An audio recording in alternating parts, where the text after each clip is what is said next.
DocTalk is brought to you by Multimin USA, manufacturers of Multimin 90, Sure Trace Mineral Supplementation by Timed Injection. Hi there, folks. Welcome to DocTalk. I'm excited to have you join me today. We're going to talk about how vaccines work. And here at the College of Veterinary Medicine and out in the field in many different areas of life, vaccines are utilized for humans, for animals, for small animals, for cattle, for pigs, and all kinds. I'm Dr. Dan Thompson here from the College of Veterinary Medicine. You're watching DocTalk. Hope you enjoy the show. We were having some conception problems with the cattle, so our local vet came and we took some blood samples and found that some of the donor and recipient females were significantly low in terms of selenium and copper. With the use of Multimin, we were able to increase those levels back to a normal level. We've seen a significant increase in our pregnancy rates on our recipient cattle.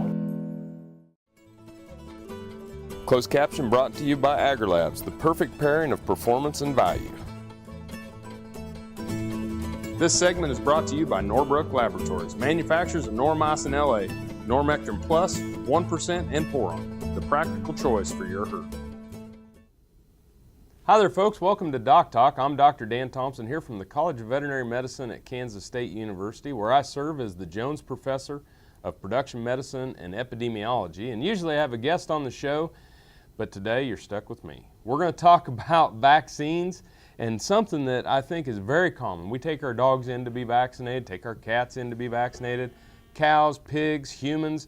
All of us utilize vaccines as preventative medicine to prevent disease from occurring or to protect our body when we're exposed. There are two reasons why animals get sick: either an overwhelming dose of a pathogen or antigen, or a suppressed immune system.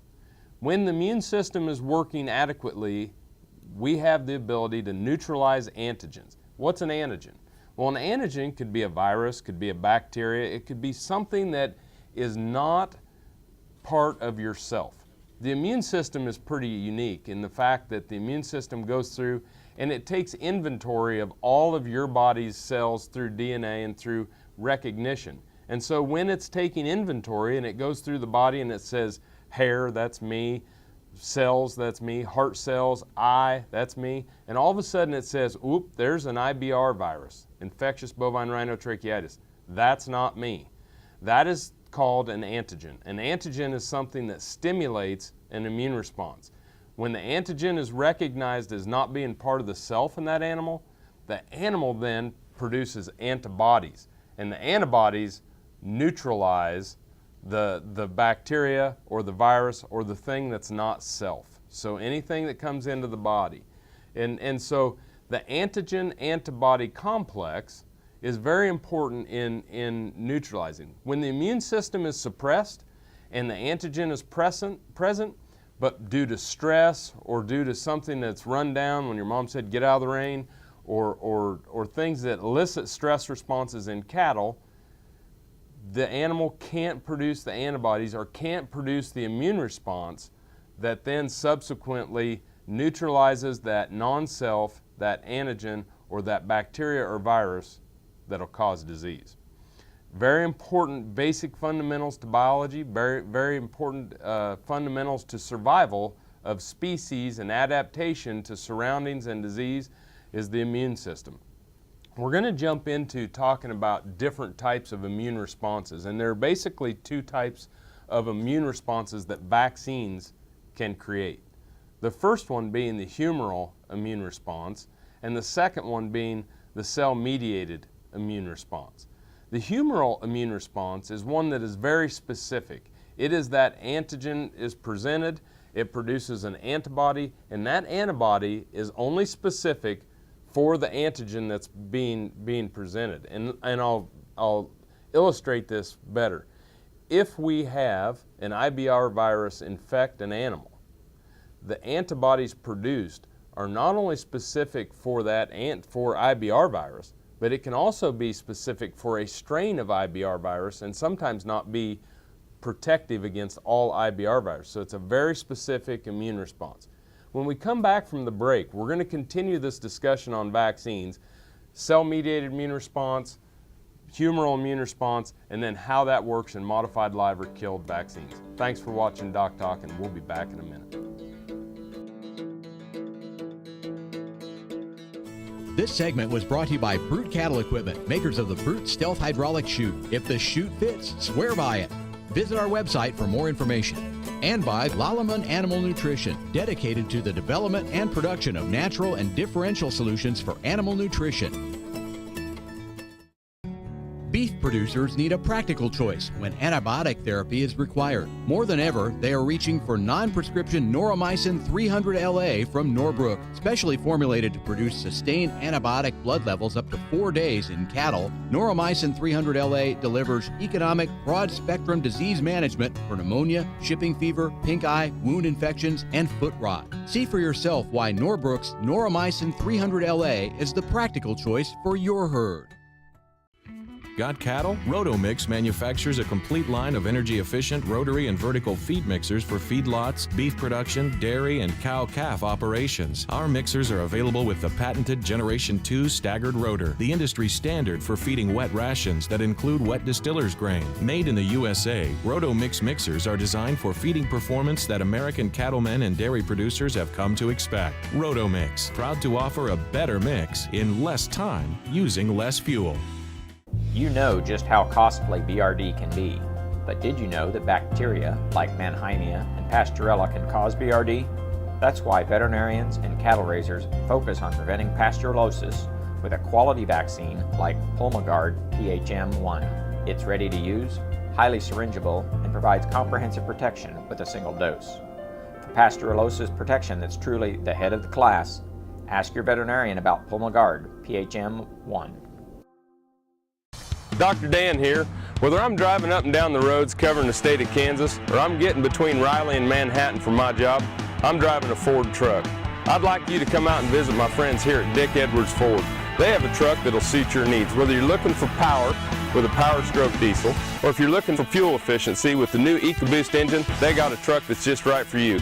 They're located 2 miles east of the Town Center Mall in Manhattan, Kansas, and they'll bend over backwards to help you. And I'll see you down the road. This segment is brought to you by Rotomix, manufactured in the USA and designed for feeding performance in the feedlots, beef production, dairy, and cow-calf operations.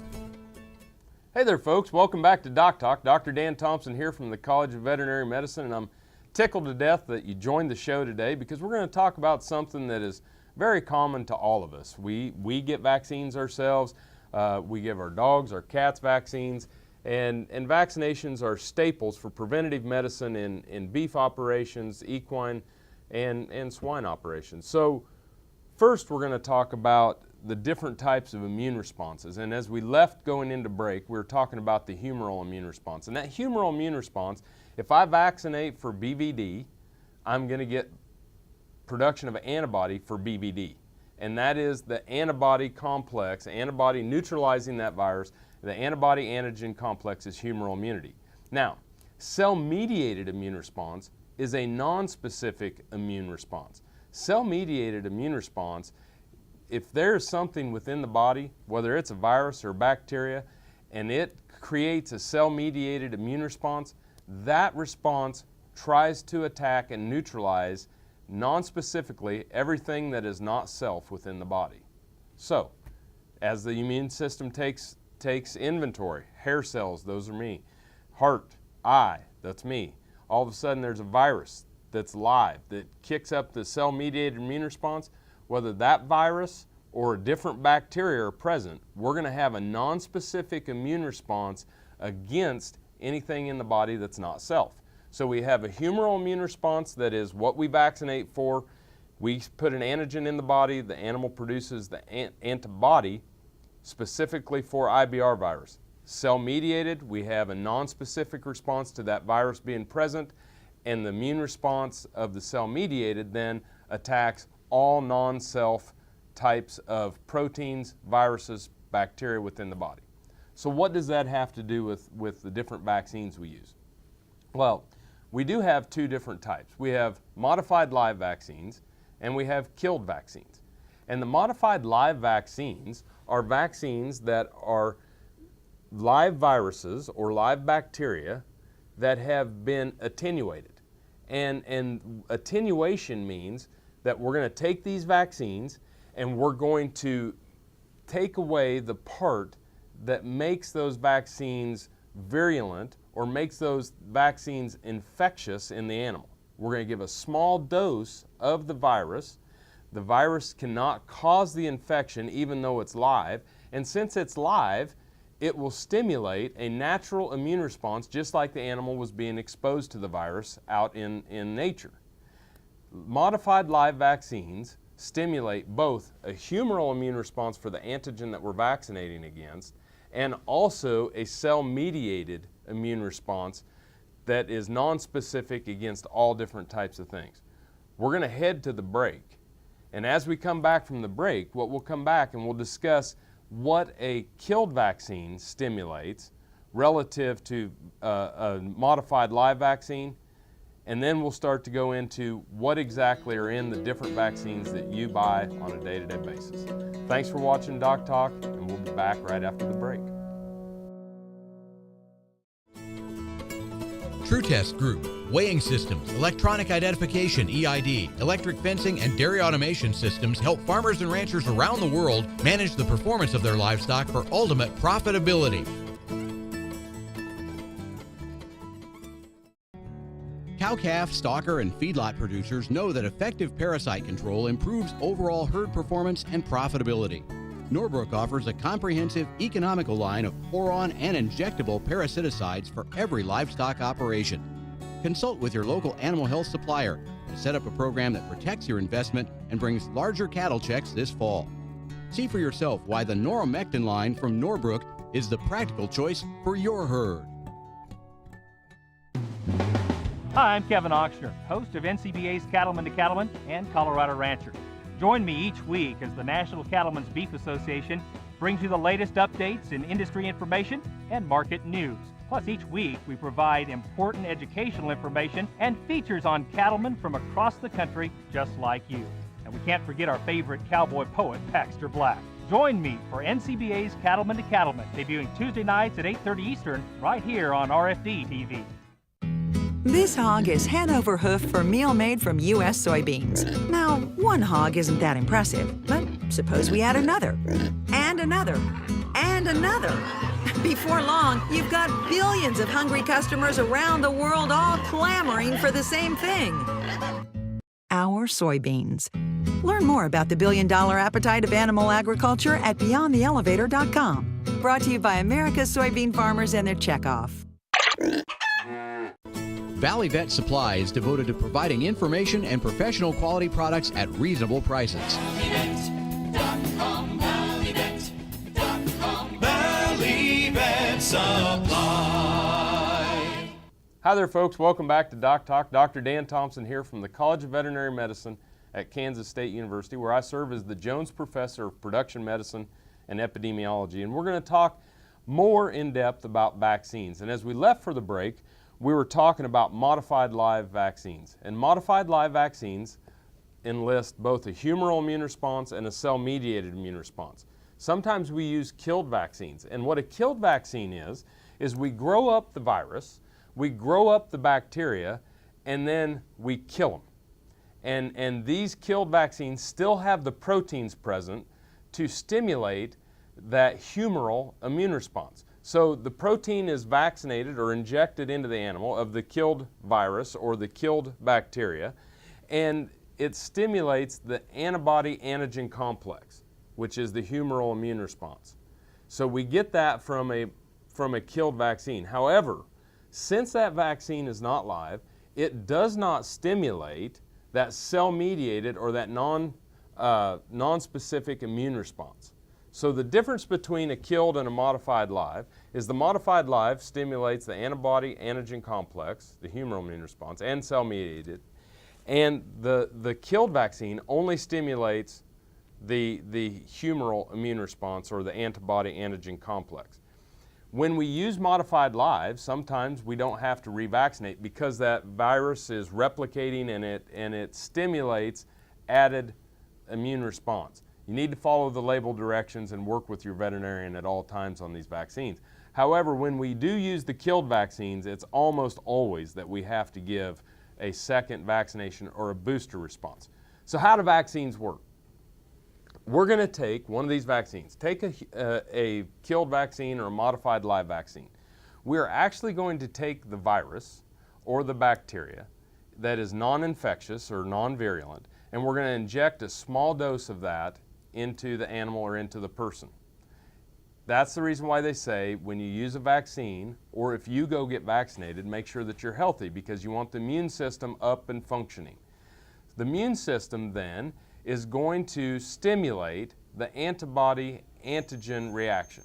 These are not immediate. So if I vaccinate today, you can expect a lag time for the body to kick in the immune system to stimulate the antibody production of a minimum of 5 days, and usually it takes up to a week. And a lot of times when we give the first dose of a vaccination, it's a smaller antibody response to the vaccine than it is after we give a booster vaccine.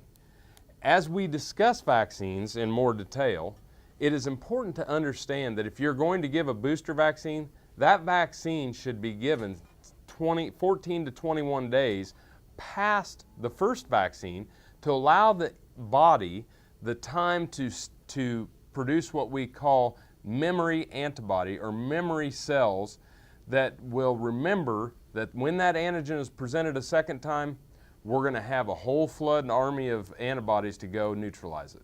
When we come back from the break, we're going to wrap up our discussion on vaccines. It's been an interesting topic for me to share with you, and I'll see you here right after the break.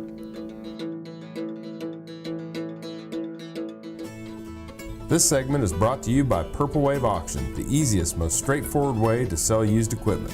Purple Wave, straight, simple, sold. 6 former United States Agriculture Secretaries recently gathered at Kansas State University. The panel was part of the Alfred M. Landon Lecture Series on Public Issues at K-State. The bipartisan group of former secretaries included Ed Schaefer, Mike Johans, Ann Veneman, Dan Glickman, Mike Espy, and John Block.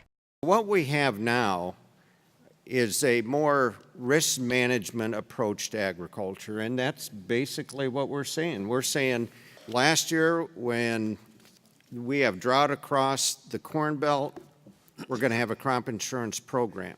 And that makes sense to people. And we can sell that in town. It makes sense to the farmer.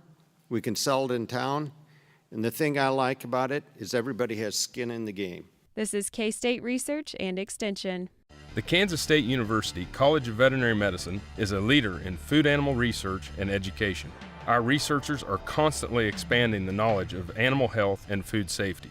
Through the Veterinary Health Center and the Kansas State Veterinary Diagnostic Lab, we provide practical services for animal producers. Home of the Beef Cattle Institute, the college is committed to animal welfare training and research. The Kansas State University College of Veterinary Medicine, knowledge and service for the future of animal production.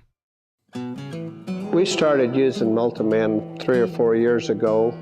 Anytime that you're able to supply a product like this that can boost the immunity system, get a better response from your vaccines, it kind of fits into a total program. We just feel like that the Multiman is kind of a reassurance that we're getting the most and the best performance possible. Valley Vet Supply is devoted to providing information and professional quality products at reasonable prices. ValleyVet.com, ValleyVet.com, Valley Vet Supply. This segment is brought to you by the Beef Quality Assurance Program and the Kansas Beef Council, improving animal care and beef safety for more than 20 years.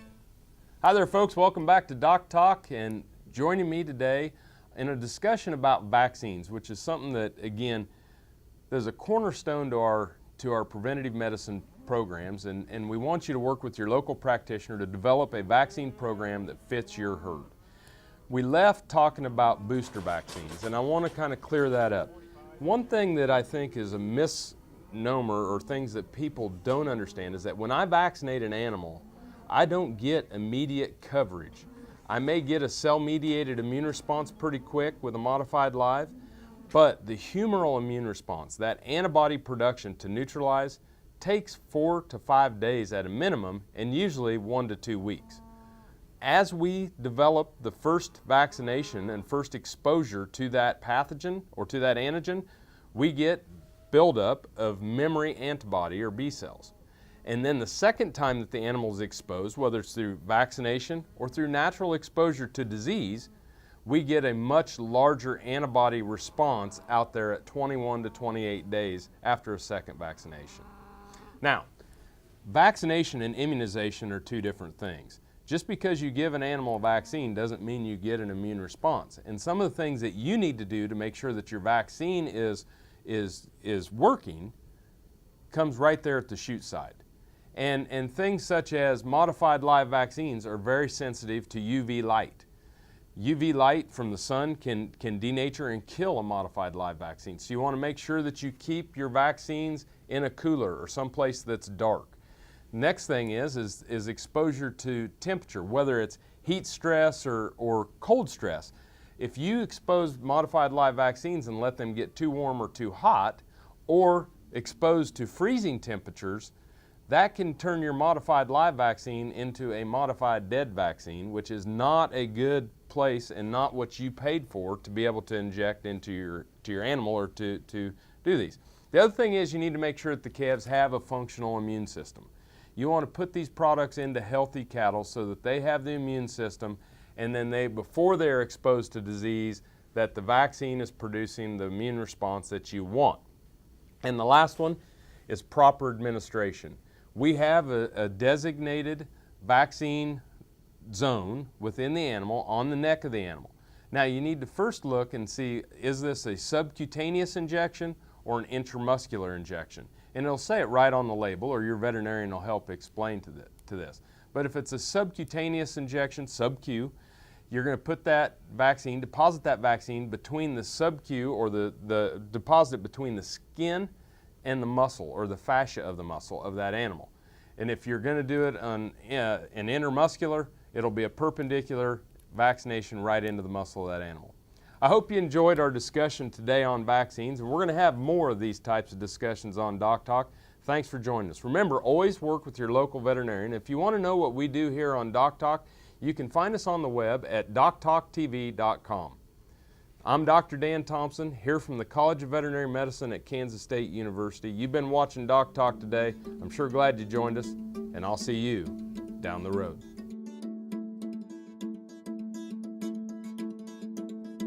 Closed caption brought to you by AgriLabs, the perfect pairing of performance and value. Doc Talk, produced in cooperation with Drovers Cattle Network and Bovine Veterinarian.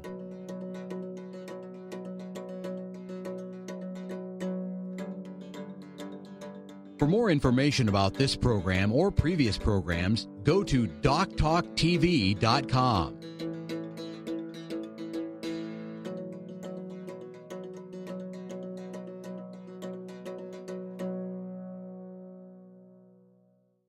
Doc Talk was brought to you by Multimin USA, manufacturers of Multimin 90, sure trace mineral supplementation by timed injection. My name's Tim Todd. Along with my wife Chris, we own and operate Green Mountain Angus Ranch out of Rygate, Montana. We've been in the Angus business for about 30 years now. We sell about 350 bulls a year. We have a production sale in the fall, the third Friday in November, and we have a private treaty sale in the spring. We've been using the Multimin product for about 7 years now. We started using it off the recommendation of our embryologist. He suggested that we give our recip cows a shot prior to putting embryos in. We had a real good conception rate that spring, and we've been using the product ever since. This area of Montana can be a little deficient in copper. That's one of the three main minerals in Multimin, and so that we brought our copper levels in our cattle up to where they need to be. We've seen an increase of 5 to 6% in our conception rate in our AI program. You start getting 30 to 40 more AI calves in a year. We're showing a huge return by using the product in those regards. We give our cows a shot of Multimin pre-calving for the immune system of the unborn calf. She will transfer the minerals into the unborn calf through the blood system. When the calf is born, he has a high level of mineral in his liver, which will help with his immune system. In our particular operation, we lease a lot of pasture, so it's real important for these cattle to stay healthy.